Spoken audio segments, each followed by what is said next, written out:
The one and only Botticelli. Botticelli and Raphael, shirts and trousers. தமிழக சட்டப்பேரவையில் ஏற்றப்பட்ட ஆளுநர் ஆர்.என். ரவி நிறுத்தி வைத்த 10 மசோதாக்களுக்கு உச்சநீதிமன்றம் தனது சிறப்பு அதிகாரத்தை பயன்படுத்தி ஒப்புதல் வழங்கியுள்ள நிலையில் அந்த மசோதாக்கள் குறித்த விரிவான விவரங்களை நாம் தற்போது பார்க்கலாம். ஆளுநர் நிறுத்தி வைத்த அந்த மசோதாக்கள் எவை என்று நாம் ஒவ்வொன்றாக பார்க்க இருக்கிறோம். முதலாவதாக பல்கலைக்கழக துணைவேந்தர்களாக முதலமைச்சரை நியமிக்கும் அந்த மசோதா இதில் இடம்பெற்றிருக்கிறது. இது முக்கியத்துவம் வாய்ந்த மசோதாக்களாக இருக்கிறது. இரண்டாவதாக தமிழ்நாட்டில் புதிதாக சித்த மருத்துவ பல்கலைக்கழகம் அமைப்பதற்கான சட்ட திருத்த மசோதா சட்டப்பேரவையில் நிறைவேற்றப்பட்டது. இதன்படி பார்த்தோமேனால் பல்கலைக்கழக வேந்தராக முதல்வரும் துணைவேந்தராக சுகாதாரத்துறை அமைச்சரும் இருப்பார்கள். அடுத்ததாக மூன்றாவதாக நாம் பார்த்துக் கொண்டிருப்பது தமிழ்நாடு மீன்வள பல்கலைக்கழக சட்ட திருத்த மசோதா மூலம் அதன் பெயரை ஜெயலலிதா பல்கலைக்கழகம் என மாற்றம் செய்வது என்றும் அதன் துணைவேந்தரை மாநில அரசை நியமிக்க அதிகாரம் வழங்க வழி செய்யும் மசோதா இதில் இடம்பெற்றிருக்கிறது. அடுத்ததாக உயர்கல்வித்துறை வசம் உள்ள பல்கலைக்கழகங்களில் நிர்வாக சீரமைப்பு கொள்கை முடிவுகள் தொடர்பாக தமிழ்நாடு டாக்டர் அம்பேத்கர் சட்ட பல்கலைக்கழக திருத்த மசோதா இதில் இடம்பெற்றிருக்கிறது. அடுத்த மசோதாவாக நாம் பார்க்க இருப்பது தமிழ்நாடு டாக்டர் எம்ஜிஆர் மருத்துவ பல்கலைக்கழக சட்ட திருத்த மசோதாவும் இதில் இடம்பெற்றிருக்கிறது. இதுவும் ஒரு முக்கியத்துவம் வாய்ந்த மசோதாகவே பார்க்கப்படுகிறது. இதற்கு அடுத்ததாக தமிழ்நாடு அன்னை தெரசா மகளிர் பல்கலைக்கழக திருத்த மசோதா இதற்கு அடுத்த இடத்தில் இருக்கிறது. இந்த மசோதாவும் இதில் ஒரு முக்கிய இடம் பிடித்திருப்பது என்பதை நாம் கருத்தில் கொள்ள வேண்டியிருக்கிறது. அதற்கு அடுத்ததாக தமிழ் பல்கலைக்கழக சட்ட திருத்த மசோதா, இந்த 10 மசோதாக்களில் அதுவும் ஒரு முக்கியமான மசோதாவாக இருக்கிறது. தமிழ்நாடு அன்னை தெரசா மகளிர் பல்கலைக்கழக திருத்த மசோதா இதில் முக்கிய இடம் பெற்றிருக்கிறது. இதற்கு அடுத்ததாக தமிழ்நாடு கால்நடை மருத்துவ பல்கலைக்கழக மசோதாவும் இதில் முக்கிய இடத்தை பிடித்திருக்கிறது. ஆளுநர் நிறுத்தி வைத்த அந்த 10 மசோதாக்களில் இதுவும் ஒன்றாக இருக்கிறது. அடுத்ததாக அண்ணா பல்கலைக்கழக சட்ட திருத்த மசோதா உள்ளிட்டவை தமிழக சட்டப்பேரவையில் நிறைவேற்றப்பட்டு ஆளுநரின் ஒப்புதலுக்காக அனுப்பி வைக்கப்பட்டிருந்தது. இந்த விஷயத்தில் தான் தற்போது உச்சநீதிமன்றம் ஒரு முக்கியமான தீர்ப்பை வழங்கியிருக்கிறது. இது தொடர்பாகத்தான் இன்று சட்டப்பேரவையில் கூட தமிழக முதலமைச்சர் இது தொடர்பாக பேசும்போது இது சிறப்புமிக்க முக்கியத்துவம் வாய்ந்த ஒரு தீர்ப்பு என்றும் அவர் குறிப்பிட்டிருக்கிறார். தமிழகத்திற்கு மட்டுமல்ல மற்ற மாநிலத்திற்கும் கிடைத்த ஒரு மிகப்பெரிய வெற்றி என்றும் அவர் குறிப்பிட்டு பேசியிருக்கிறார். ஆளுநர் நிறுத்தி வைத்த அந்த மசோதாக்கள் எவை என்பது நம்ம விரிவாக பார்த்தோம். இது தொடர்பாக சட்டப்பேரவையில் தமிழக அரசு மீண்டும் நிறைவேற்றிய 10 மசோதாக்களை ஆளுநர் நிறுத்தி வைத்தது சட்டவிரோதம் என உச்சநீதிமன்றம் தீர்ப்பளித்துள்ள நிலையில் தமிழ்நாடு அரசு மற்றும் மக்கள் சார்பில் உச்சநீதிமன்றத்திற்கு நன்றி தெரிவித்துக் கொள்வதாக சட்டப்பேரவையில் முதலமைச்சர் மு.க.ஸ்டாலின் தெரிவித்திருக்கிறார். தமிழ்நாடு அரசின் மசோதாக்களை ஆளுநர் ரவி நிறுத்தி வைத்ததற்கு எதிராக உச்சநீதிமன்றத்தில் தமிழக அரசு தொடர்ந்த வழக்கில் உச்சநீதிமன்றம் அளித்த தீர்ப்பு குறித்து சட்டப்பேரவையில் அதிமுக, பாஜக தவிர்த்து பிற கட்சி உறுப்பினர்கள் பேசினர். மனிதநேய மக்கள் கட்சி உறுப்பினர் ஜவாஹிருல்லா, மதிமுக உறுப்பினர் சதன் திருமலைக்குமார், மார்க்சிஸ்ட் உறுப்பினர் நாகை மாலி உள்ளிட்டோர் வரவேற்ற நிலையில் ஆளுநரை திரும்பப் பெற வேண்டும் என்று இந்திய கம்யூனிஸ்ட் உறுப்பினர் தளி ராமச்சந்திரன் தெரிவித்தார். தமிழ்நாடு நடத்திய போராட்டத்தில் இதுவரை வென்றதை வரலாறு. சட்டமன்றத்தில் முதலமைச்சருக்கே அதிகாரம் என்று கூறிய விசிக உறுப்பினர் ஆலூர் ஷா நவாஸ் ஒவ்வொரு மாநிலமும் இந்த தீர்ப்பை பின்பற்றும் என்றார். உச்சநீதிமன்றத்தின் தீர்ப்பை பாமக வரவேற்பதாக அக்கட்சி உறுப்பினர் ஜி.கே. மணி தெரிவித்தார். தீர்ப்பை வரவேற்று தழுதழுக்க பேசிய அவை முன்னவர் துரைமுருகன் ஆளுநர்கள் மன்னர்கள் என நினைத்து செயல்படுவதாக விமர்சித்தார்.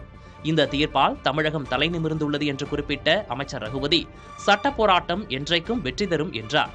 தொடர்ந்து உரையாற்றிய முதலமைச்சர் தமிழ்நாட்டு மக்கள் சார்பில் நன்றி தெரிவித்துக் கொள்வதாக கூறினார்.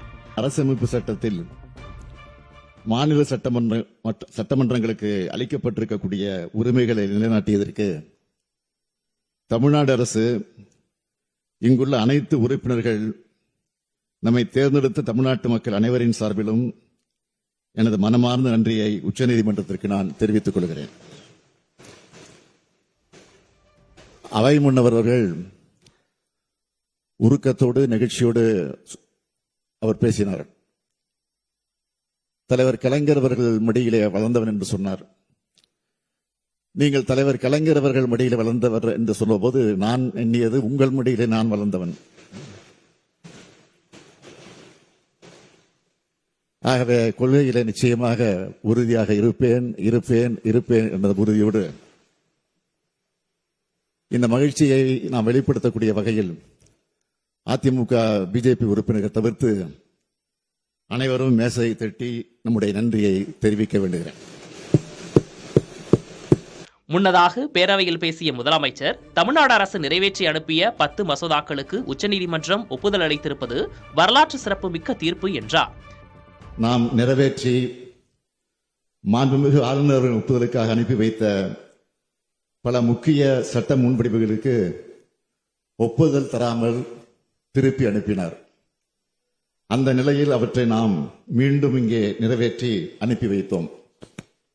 2வது முறை சட்டமன்ற பேரவை நிறைவேற்றிய சட்ட முன்வடிவுகளுக்கு மாண்புமிகு ஆளுநர் அவர்கள் ஒப்புதல் அளித்தே ஆக வேண்டும் என்று அரசியல் சட்டம் வரையறுத்திருந்த போதிலும் இவற்றுக்கு ஒப்புதல் அளிக்காமல் ஆளுநர் அவர்கள் காலம் தாழ்த்தி வந்ததோடு அதற்கு தனக்கு அதிகாரம் இருப்பதாகவும் தெரிவித்து வந்தார். இதனை எதிர்த்து தமிழ்நாடு அரசு மாண்புமை உச்சநீதிமன்றத்தில் வழக்கு தொடுத்ததில் தமிழ்நாடு அரசின் வாதத்தில் இருந்த நியாயத்தை ஏற்று மாண்புமிகு ஆளுநர் அவர்கள் நிறுத்தி வைத்திருந்தது சட்டவிரோதமானது என்றும்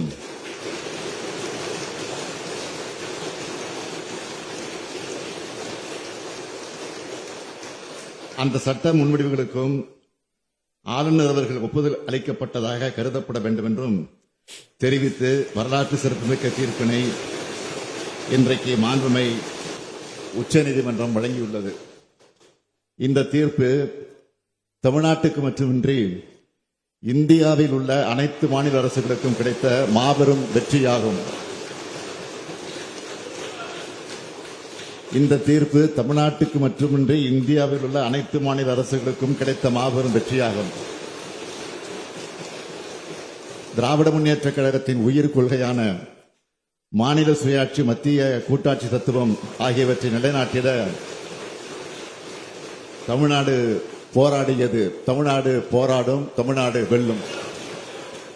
இதற்கிடையே உச்சநீதிமன்ற தீர்ப்பை வரவேற்று தஞ்சாவூர், கரூர், நாமக்கல், திருவள்ளூர் உட்பட பல்வேறு மாவட்டங்களிலும் திமுகவினர் பட்டாசுகள் வெடித்தும் இனிப்புகள் வழங்கியும் கொண்டாடினர். பார்ட்டி வேர்னாலும் ஐ ப்ரிஃபர் போட்டிசலி. எங்க இருந்தாலும் நம்ம ஸ்டாரா தெரியணும் இல்லையா? வெரைட்டியான கலர்ஸ், நியூ டிசைன்ஸ், அதுக்கு மேல star look. The one and only Botticelli. Botticelli and Raphael, shirts and trousers.